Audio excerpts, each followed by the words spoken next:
Hey guys, James Lee here with another video. If you guys like this video, give me a thumbs up, comment, and subscribe. Today I will be eating dim sum, and if you guys have never had dim sum before, it is a traditional Chinese dish that typically is eaten like as a breakfast or brunch item. And how it works is you're inside of a restaurant and there's a bunch of carts with steamed and fried, mainly savory dishes that you can order. So there's things like dumplings, vegetables, turnip cakes, and you just kind of point out which ones you want, and then the person will stamp like your menu, and then by the end of the meal they calculate it, and then that's how you pay. So what I did for you guys is, since I couldn't go out and eat dim sum, I thought I would bring it to a mukbang. So I just went out and I grabbed just a variety of my personal favorite dim sum dishes. So I just wanted to give you guys a look at what I got first, and then I can kind of go into detail exactly what I got. So if you can kind of see from here, I got some Chinese broccoli. It comes with like this, I think it's an oyster sauce, so I'm gonna pour a little bit of that on after. This is a fried bean curd right here. Shumai, which is like a pork dumpling, pork and shrimp dumpling, I believe. This is probably the one that if you've ever had dim sum, you've already had for sure. I forgot what this is called, but I recently discovered it, and it's wrapped in like a leaf. It's like rice that's inside, like a sticky rice. There's a turnip cake. These are called footballs. I'm sure there's another more technical name for it, but that's because of the shape that it resembles. And I think it's like a mochi type thing, and then there's like pork and mushrooms inside, and then there's chicken feet right off to the corner here. So all of this rang up to about $25. Typically you eat it with, you know, a group of people, family and friends. But again, I got it to go, and then I just divvied it up and made a kind of a nice presentation on this cutting board. And then typically you drink it with like hot tea, but I just have water here just because there's probably a lot of salt in this. And then I made like a chili soy sauce dipping sauce. So let's get started before things cool down. But we should start off by putting a little bit of this oyster sauce on my Chinese broccoli. Oh, that looks good. And for me, I mean, this is a nice departure from, you know, your typical eggs and bacon. Nothing wrong with eggs and bacon, but every now and then I like to have, you know, a Chinese style breakfast or brunch. So let's start with one of these shumai. In Vietnamese, I say si mai, so you can kind of tell like the pronunciation's not that far off. But here, got a little Chinese broccoli on there. So here is one of the pork and shrimp shumai. So cheers.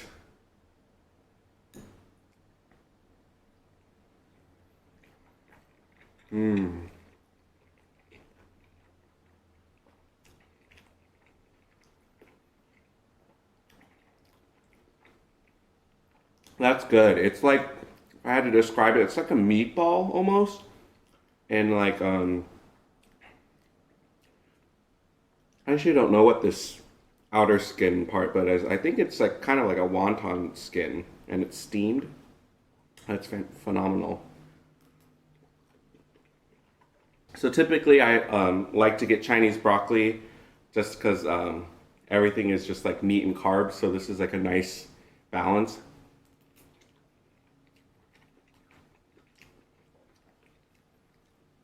This is the bean curd. I didn't know what else to order, so I asked the server and they recommended this, so.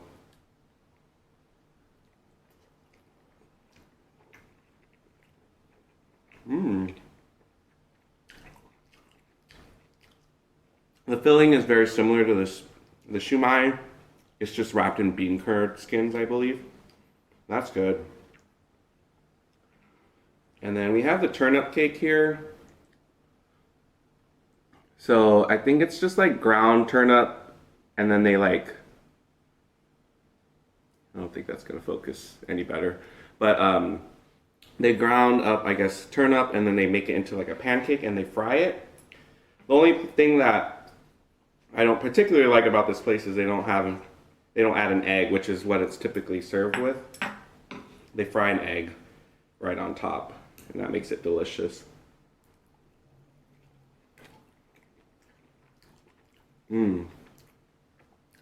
There's like a thin layer of like crispiness on the outside, and then the actual turnip inside is very smooth and velvety. And I think there's actually Chinese sausage in this one.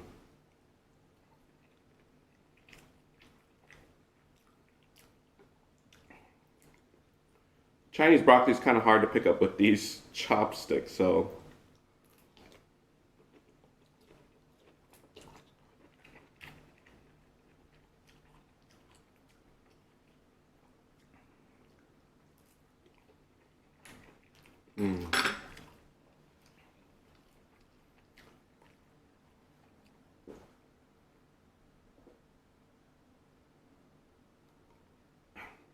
All right, so let's get to this football. So it's like it almost feels like a fried donut hole, but filled. And so, you know, as I'm ripping it, you can kind of see, I think that's like more of the mochi part. And then inside, there's like meat, if you could see that. Just gonna use my hands at this point. If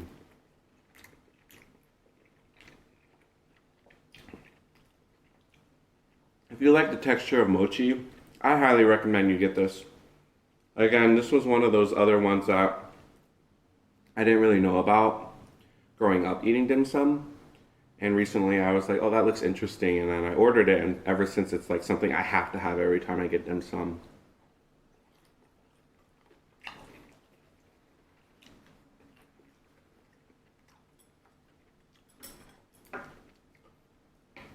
All right, so there's chicken feet here.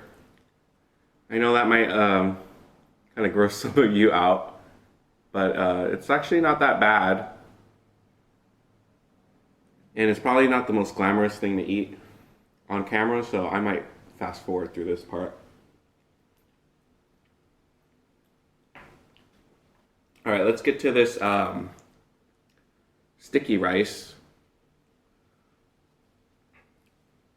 Again, this discovery was probably made within the last year. 'Cause again, I never got this before. Still quite warm, and I think it's steamed in here, so I don't know if you can see that, but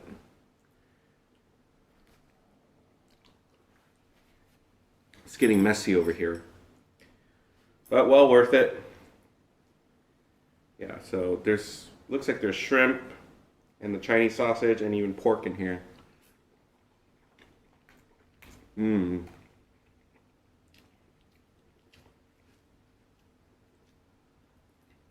If I had to describe it, it's like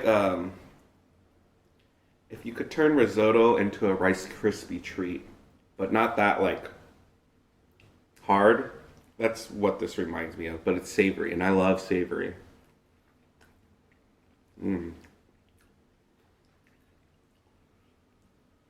All right, I think I already gave you guys the lowdown on all the food.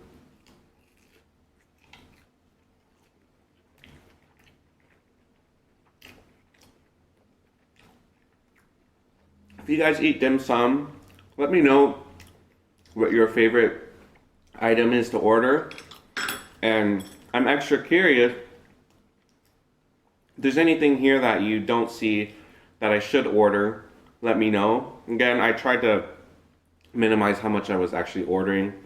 I don't want to go over the top, but there's a couple other things, like there's hakao, which is like this dumpling, but it's just the white wrapper with shrimp inside, and then there's something that is like rice paper rolled in shrimp, and then there's the pork buns. So there's a lot of things obviously I know I didn't get, but don't want to overdo it.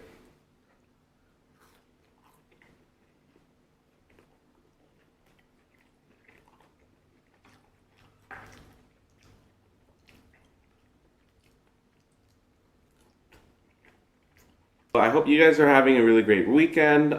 Yesterday, I spontaneously went to Disneyland with a couple of my friends. I haven't been there probably in, I can't even remember, 5, 6 years, probably even more than that. And I had such a great time. It was a last minute thing, so it wasn't like we had planned it. And we actually got there at 8 o'clock. So we had a good 4 hours between California Adventure and Disneyland to explore. It's a perfect amount of time because growing up, obviously, when you go with your parents or any other group of people, like you really want to maximize the time that you're there. So you get there right when they open and you're there until the end of the night. And so a lot of times it's like hard to really enjoy because you're just dead tired.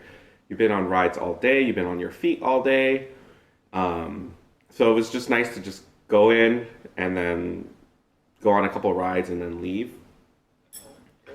But yeah, it made me forget that there's a world outside. And I know that sounds really cheesy, but I think they really have that effect. Once you get inside the park, you kind of forget all of the other craziness that's going on in the world right now.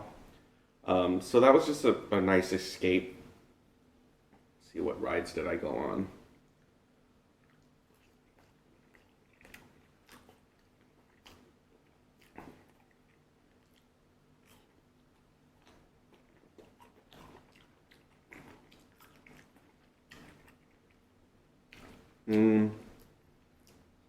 So the rides that I went on we started at California Adventure because they close at 10. And we hung out at this place called the Cove Bar. They had some really delicious cocktails. And we shared like a lobster nachos. Those were really good. It seemed like every table was ordering that. But right after that, we headed over straight to this Toy Story ride, which was really fun. It's like you're in these little, carts with another person, and you're just pulling on something that's like a slingshot to shoot at targets. And there's points. It was very taxing on my shoulder because you're just doing this movement over and over. But I've never been on that ride, and that was a lot of fun. I think that was the only ride we were able to catch because by the time we had finished eating, gone on that ride, we watched a little bit of World of Color. That was an amazing show. I only caught like maybe 5 minutes of it, but the 5 minutes that I saw was just like, wow, I can't believe they're able to like create something like this. And then at 10 o'clock we just moseyed on over to Disneyland side.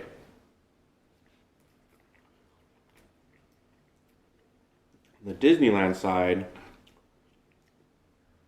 what did we go on first? Oh, we went on Dumbo.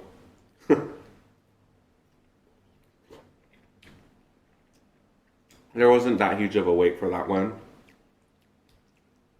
So we started off at Dumbo.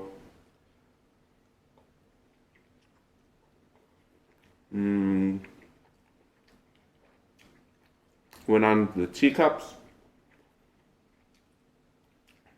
That was hysterical because you had four like guys, pretty broad shoulders, in a tiny teacup. And I think we had the most fun out of everyone there because we were just going crazy spinning it. There were some funny Snapchats that we captured on that ride. Got a little bit of I got a little nauseous riding on it, and I think out of the four of us, I was the worst getting off because as soon as I got off, like I did that thing where you start like walking a little bit to the right. Right after that, we tried going to. I think we tried going to Space Mountain, and there was like a little indicator that said how long of a wait it was, and it was 70 minutes, and the park was only open for another 60. So we decided, okay, we should go somewhere else. So we went to I don't Autotopia, I think that's the name of it. So that's just where you drive on these little cars. That was pretty fun, cruising on those little cars. I remember just as a kid, like it brought me back to that specific memory. Like, wow, like I'm only 7, 8 years old and I get to drive a car. Like, how exciting is this? And as an adult, I didn't really have that same effect, but it's still fun nonetheless. And then after that was a Star Tours. I know that ride's been there, but I don't remember it at all. But it's a simulator. The cool thing is part of that ride, they choose like a spy that's in your group, and unbeknownst to me, like they took a picture of me at some point and like showed it on the screen. And I was like, oh, I'm the spy. Like, how cool is that? I felt like I won something, but it didn't mean anything. It just was like a 3-second cameo on the screen. But the people that I was with were really excited for me, so that, I mean, that made my night. And then after that, we 5 minutes before the park closed, we jumped on the Buzz Lightyear ride, which is, you know, you're shooting those Astro Blaster things, and at the very end, there's like a photo, and you just never look good in that photo. If I'd known where that camera was, I would have like posed a little bit better, but I looked very concerned in my photo. And yeah, then after that, we just hopped in the car and went back home. I felt like we got a lot done in like 4 hours, actually. And I wasn't like dead tired. I had enough energy to wake up to get brunch.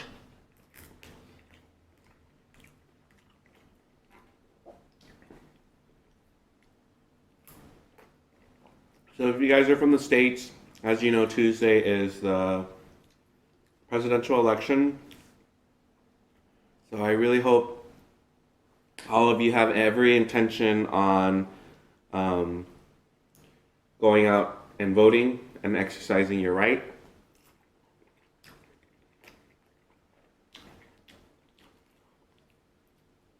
That's as far as I'm going to say. I'm not going to tell you what to vote for or what to think or anything, but really the bottom line is just go out and make sure your voice is being heard.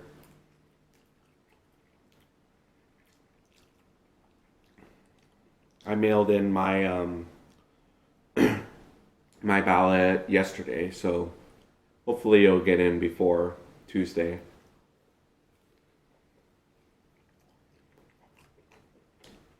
The other thing I wanted to ask you at some point was, what else is there I can possibly eat? Like, starting to run out of ideas.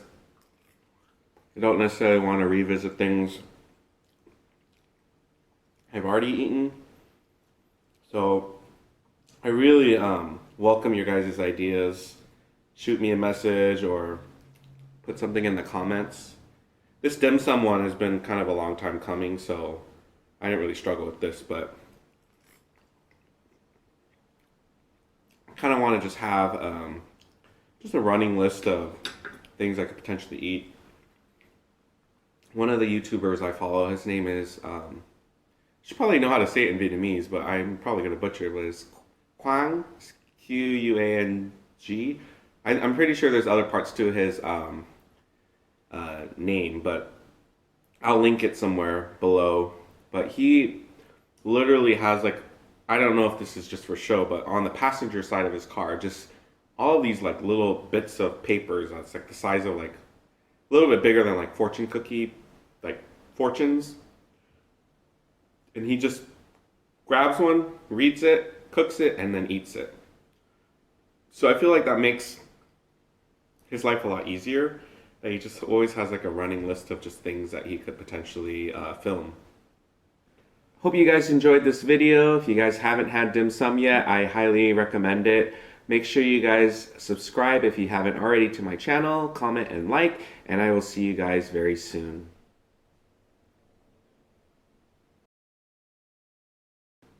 And typically I like to get, it almost fell off. It did. I caught it though. Oh.